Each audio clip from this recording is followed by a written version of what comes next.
Genesis 32. Now as Jacob went his way, the angels of God met him, and Jacob said when he saw them, "This is God's camp." So he named that place Mahanaim. Then Jacob sent messengers before him to his brother Esau in the land of Seir, the country of Edom. He also commanded them, saying, "Thus you shall say to my lord Esau, Thus says your servant Jacob, I have sojourned with Laban and have stayed until now. And I have oxen and donkeys and flocks of male and female servants, and I have sent to tell my lord that I may find favor in your sight." And when the messengers returned to Jacob, saying, "We came to your brother Esau, and furthermore he is coming to meet you, and 400 men are with him," then Jacob was greatly afraid and distressed, and he divided the people who were with him and the flocks and the herds and the camels into 2 companies. For he said, "If Esau comes to the one company and attacks it, then the company which is left will escape." And Jacob said, "O God of my father Abraham and God of my father Isaac, O Lord, who didst say to me, 'Return to your country and to your relatives, and I will prosper you,' I am unworthy of all loving kindness and of all the faithfulness which thou hast shown to thy servant. For with my staff only I crossed this Jordan, and now I have become 2 companies. Deliver me, I pray, from the hand of my brother, from the hand of Esau, for I fear him, lest he come and attack me, the mothers with the children. For thou didst say, I will surely prosper you and make your descendants as the sand of the sea, which cannot be numbered for multitude."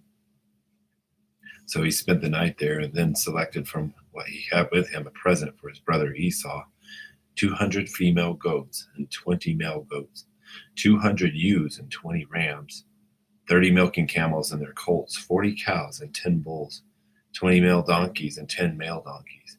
And he delivered them into the hand of his servants, every drove by itself, and said to his servants, "Pass on before me and put a space between droves."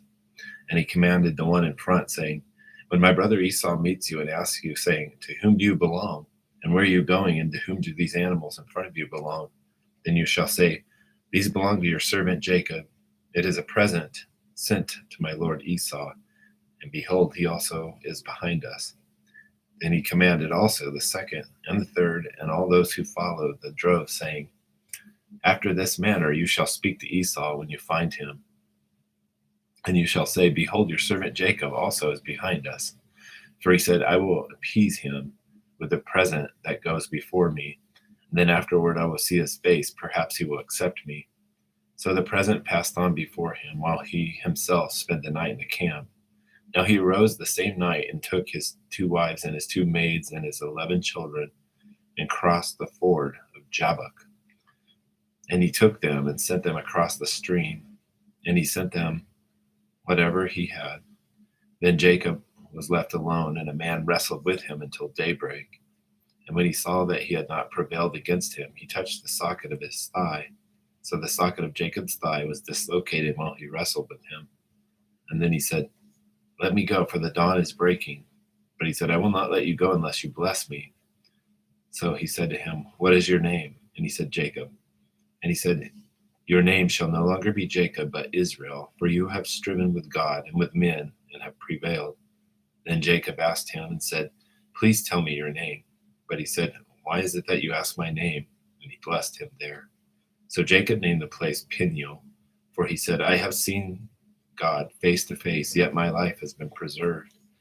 Now the sun rose up on him just as he crossed over Peniel, and he was limping on his thigh.